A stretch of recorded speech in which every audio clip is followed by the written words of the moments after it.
Hello and thank you for joining Dollars and Dwelling Accounting Wisdom for Real Estate Investor YouTube channel. Did you know that saving knowledgeable real estate investor can legally reduce their taxes by thousands of dollars each year? I'm not talking about fancy structure, reorg, or sophisticated tax planning. No, although those topics could be part of my future videos. So this client, let's call him John, came to me to do his taxes. And we have discovered that he has not been claiming all allowable deductions for his real estate investing businesses. And as a result, he overpaid on his taxes. So let's talk about more common missed tax deductions for real estate businesses.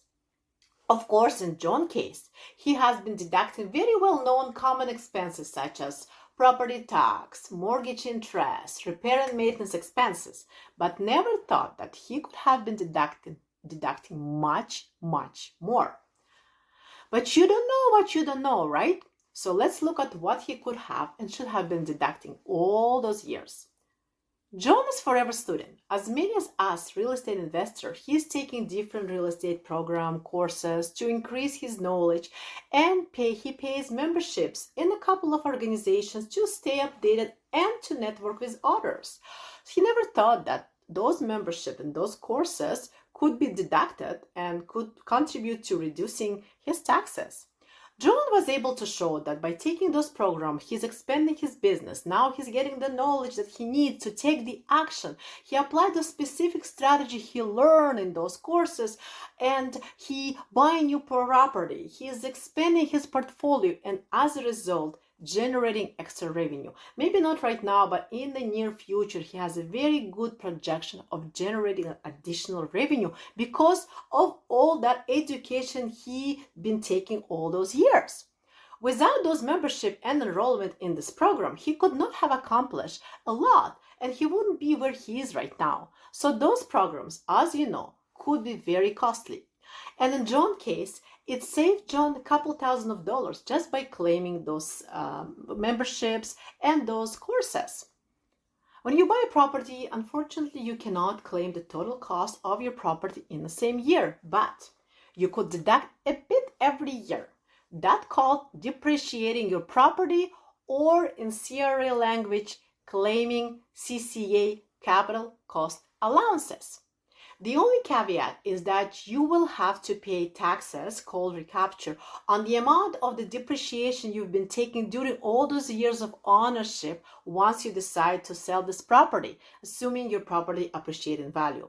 So in this case, it's not really reducing the taxes, but it's more deferring taxes for a later date.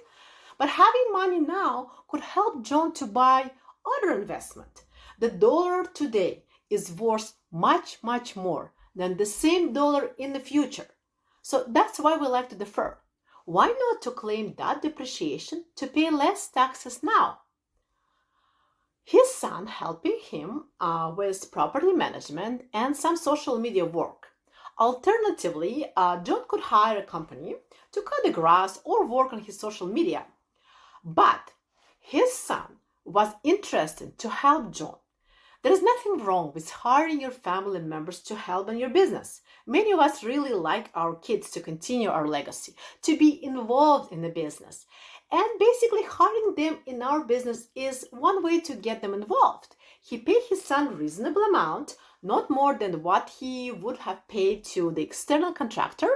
His business got a deduction because this payment for his son is the expense for the business. He reduced his tax liability, and since his son did not really have any other source of income, his son did not even pay any personal taxes that year because his income was less than personal exemption amount. Win-win situation. John claiming gas only when he's going to the property for doing some repair and maintenance, maybe checking fire alarm. He did not realize that he could claim car washes, even like all the cars repair, and his winter tire on his car, those could be counted as part of those tax deductions.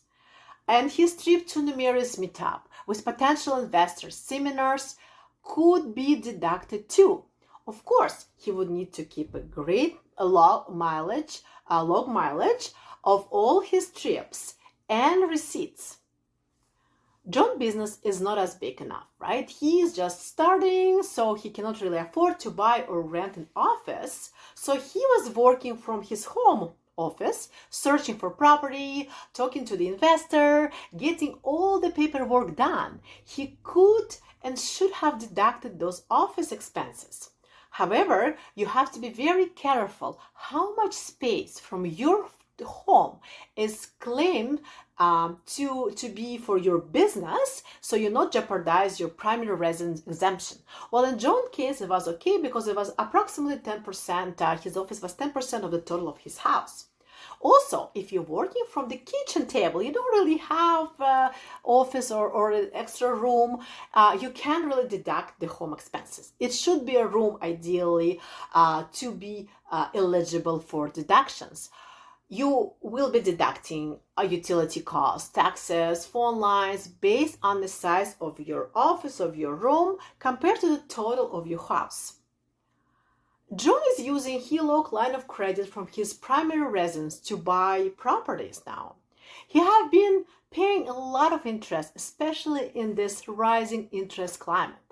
He should have deducted all those interest as long as he used the money for investing purposes and earning income. However, be very careful that for vacant land, it's a different approach. If the land is generating income, interest paid on borrowed money can be deducted. Otherwise, the interest paid is added to the cost of the land for tax purposes.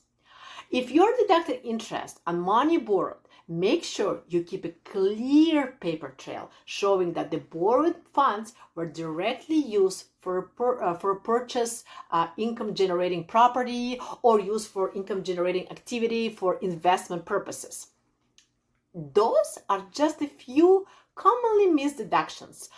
Education, depreciation, travel expenses, office expenses, interest on borrowed money that I've seen in John's case. And the minute we made those changes in his taxes and start deducting those expenses, it's actually added a few $1,000s in John's pocket and not CRA pocket. So general rules is as long as your expenses are reasonable and you can show relationship between incurring those expenses and generating revenue for your business, chances are those expenses are deductible either fully in a year when incurred or will be added to your property cost and you can still benefit from it later. So real estate investor, remember this, your journey is not just about bricks and mortar. It's about the opportunity hidden within the numbers. Don't miss out on the tax deductions that can turbocharge your financial success. Take the time to explore, understand, leverage those deductions. Keep building your wealth one deduction at a time.